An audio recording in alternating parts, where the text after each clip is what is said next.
وسلموا تسلیما اللهم صل على سيدنا ومولانا محمد معدن الجود والکرم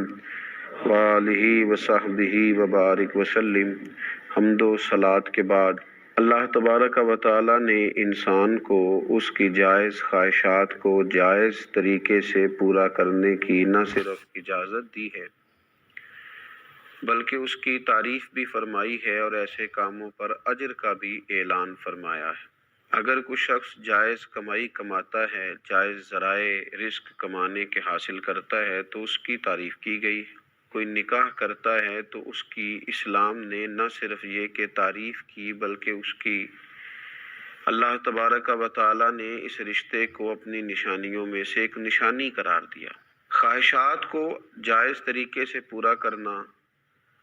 اور جائز طریقے سے اپنی ضروریات کا حصول کرنا دین اس کی بہت زیادہ سپورٹ کرتا ہے اور ایسے لوگوں کی تعریف کرتا ہے اور ایسے لوگوں کی حمایت کرتا ہے۔ لیکن جائز ناجائز کی پرواہ کیے بغیر اپنے نفس کی ہر خواہش کو پورا کرنا یہ اتباع نفس کہلاتا ہے، یہ بندگی نفس کہلاتا ہے، اتباع خواہشات کہلاتا ہے۔ بہت سارے لوگ ایسے ہوتے ہیں کہ وہ اپنی لذات کے حصول کے لیے بغیر کوئی پرواہ کیے، بغیر کسی چیز کو جانچے، بغیر حلال و حرام کی تمیز کیے وہ دوڑے چلے جاتے ہیں اور اس قدر زیادہ اپنی خواہشات کی پیروی کرتے ہیں کہ یہ ان کا اتنا بڑا روحانی مسئلہ بن جاتا ہے کہ وہ ان کے دیگر تمام معاملات کو متاثر کرتا ہے۔ جب وہ اپنے نفس کی بیجا خواہشات کی تکمیل کرتے ہیں تو عبادت کی لذت ان سے رخصت ہو جاتی ہے، تلاوت قرآن مجید کا ذوق ان سے چلا جاتا ہے، اللہ تبارک و تعالیٰ کی راہ میں خرچ کر کے جو انہیں قلبی اطمینان حاصل ہونا ہوتا ہے وہ ان سے رخصت ہو جاتا ہے۔ دوسروں پر اثار کر کے جو انہوں نے اپنی روح کو تازگی دینا ہوتی تھی وہ سارا کچھ اپنے اوپر ہی وہ صرف کرتے ہیں۔ تو یہ خواہشات کے پیچھے لگ جانا، ایک خواہش کے بعد دوسری خواہش، دوسری کے بعد تیسری خواہش، کھانے کی خواہش، پینے کی خواہش، اچھے سے اچھا لباس پہننے کی خواہش، یہ خواہشات ہیں جو انسان کو لذات میں مبتلا کر دیتی۔ اور نبی اکرم صلی اللہ تعالی علیہ وآلہ وسلم نے فرمایا اللہ تبارک و تعالی نے دوزخ کو خواہشات سے ڈھانپ دیا اور جنت کو مشکلات سے ڈھانپ دیا۔ جو چیزیں ظاہری طور پر تھوڑی انسان کے لیے مشکل محسوس ہوتی ہیں وہی تو رستہ ہے جو اسے جنت میں لے جائے گا۔ میں کہہ چکا ہوں کہ جائز طریقے سے اپنی خواہش کو پورا کرنا یہ برا نہیں ہے، یہ مذموم نہیں ہے، اس کی مذمت نہیں کی گئی،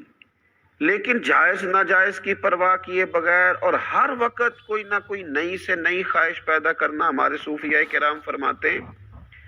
نفس ایک بچے کی طرح ہے، اگر تم اس کی ایک خواہش پوری کرو گے تو یہ دوسری کا مطالبہ کرے گا، دوسری پوری کرو گے تو تیسری کا مطالبہ کرے گا، یہاں تک کہ اس کی عادت بگڑ جائے گی، اس کا مزاج بگڑ جائے گا، یہ ایک ضدی بچے کی طرح ہو جائے گا، یہ تم سے روز ایک نئی چیز کا مطالبہ کرے۔ لہذا اپنے نفس کی خواہشات کو اس بات کا پابند کیا جائے کہ یہ چیز تیرے لیے جائز ہے اور یہ تیرے لیے ناجائز ہے، اور جائز چیزوں کو بھی استعمال کرنے کی حد بیان کی گئی۔ کھانا آپ کو کھانا ہے اور آپ کے لیے جائز ہے، لیکن آپ اتنا کھانا کھا لیں کہ وہ آپ کے لیے تکلیف کا باعث بنے، تو یہ نفس کی وہ خواہش ہے جو اگرچہ جائز طریقے سے پوری کی گئی لیکن وہ تکلیف کا باعث بنی۔ آپ کو سونا ہے، آرام کرنا ہے، لیکن آپ اس طرح سوئیں کہ آپ کی نماز کا وقت ہی اس میں سے گزر جائے، تو اتباع نفس کر لینا اور خواہشات نفس ہی کے پیچھے بھاگنا۔ اور بعض لوگ اس قدر زیادہ عادی ہو گئے، اتنے عادی ہو گئے، اتنے عادی ہو گئے، صبح کیا کھانا ہے، شام کیا کھانا ہے، کس ہوٹل میں جانا ہے، کیا پہننا ہے، نیا سے نیا ڈیزائن کیا ہے، اتنا بڑا روحانی مسئلہ بن گیا کہ اپنے آپ کو سنوارتے سجارتے آرائش نمائش اتنی دور نکل گئے، حلال اور حرام کی تمیز چھوڑ دی۔ اللہ کریم نے قرآن مجید میں ایک مقام پہ فرمایا کچھ لوگ تو ایسے ہیں جنہوں نے اپنے نفس کی خواہش کو خدا بنا لیا، اسی کی پرستش کرتے رہتے ہیں، خواہشات نفس کے پیچھے ہی بھاگتے رہتے ہیں، ایک ایک کر کے اپنی خواہشات کو قابو کیا جائے۔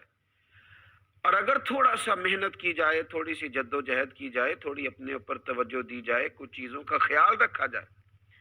کون سی چیز میرے لیے درست ہے، کون سی میرے لیے درست نہیں ہے، کون سی میرے لیے جائز ہے، کون سی ناجائز ہے، اور جو جائز ہے اس کی کس قدر مقدار میرے لیے بہتر ہے اور کس قدر مقدار آگے مجھے لے جائے گی، اگر تھوڑا ان باتوں کا خیال کر لیا جائے تو پھر قرآن مجید نے فرمایا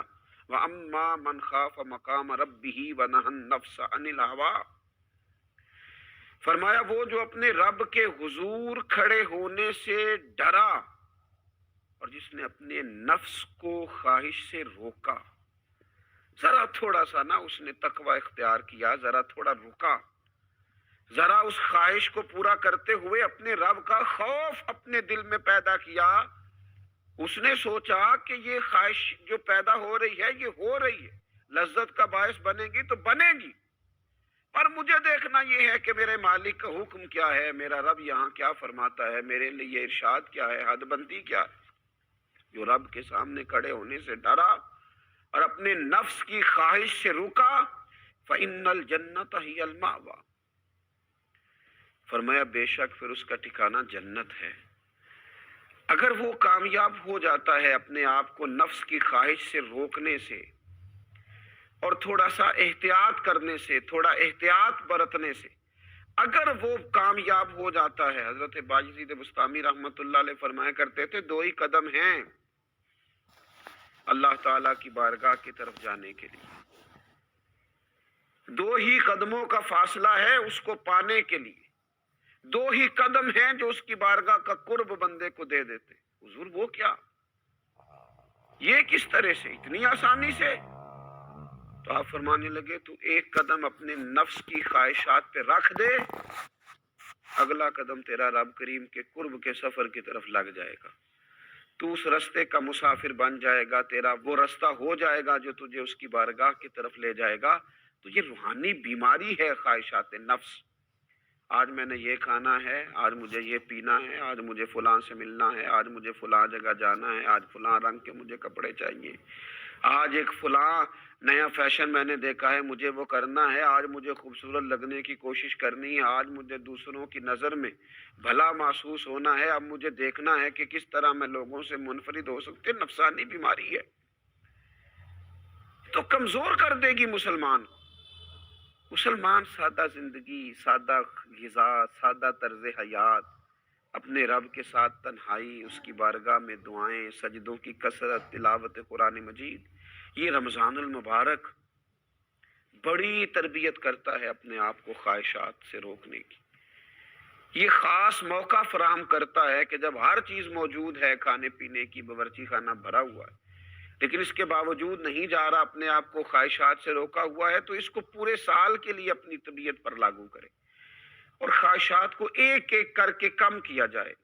پوری دنیا کے اندر جو غریبی بہت زیادہ ہے، آزمائش بہت زیادہ ہے، تنگ دستی بہت زیادہ ہے، حتیٰ کہ بنیادی ضروریات سے لوگ بیچارے محروم ہیں۔ آپ دیکھیے لوگوں کو کھانے کو روٹی نہیں ملتی، پہننے کو کپڑا نہیں ملتا، صحت جیسی اہم ضرورت سے جہاں لوگ پریشان ہوں، تو وہاں اگر امیر لوگ، صاحب حیثیت لوگ صرف اپنی خواہشات کم کرنی شروع کریں، صرف آرائش اور نمائش پر جب وہ خرچ کرتے ہیں، ان خواہشات کو تھوڑا سا وہ کم کریں، تو یقیناً اس سے یہ فائدہ ہوگا کہ وہ جو غربا ہیں ان کی داد رسی کا، اشک شوئی کا، امداد کا ایک بڑا موقع ہاتھ آئے گا۔ میرے نبی اکرم صلی اللہ تعالیٰ علیہ وسلم نے فرمایا تین چیزیں ہلاکت میں ڈال دینے والی، تباہی کر دیں گی، بربادی لائیں گی، تین چیزیں ہلاکت میں ڈالنے والی ہیں۔ ایک تو حضور نے فرمایا ہرس اور طمع میں گم ہو جانا، ہر وقت مال دولت کی ہرس لالچ پوری طرح گم ہو جانا ہلاک کر دے گا بندے کو۔ اور دوسرا نبی پاک علیہ الصلوۃ والسلام نے فرمایا اپنے آپ پر فخر کرنا، خود ہی اپنی کو شان بنا لینا، اپنے آپ پر ہی ناز کرتے رہنا، اپنا آپ ہی دکھاتے رہنا، یہ تباہی ہے، بربادی ہے، ہلاکت کا سامان۔ اور تیسرا نبی پاک علیہ السلام نے فرمایا نفسانی خواہشات کی پیروی کرنا، ہلاک کر دیں گے یہ تین چیزیں انسان کو۔ انسان غور کرے کہ وہ رب کی بندگی کتنی کرتا ہے اور خواہشات نفس کے پیچھے کتنا بھاگتا ہے۔ اللہ رمضان کی برکتوں کا صدقہ ہمیں اپنے نفس کی خواہشات کو قابو کرنے کی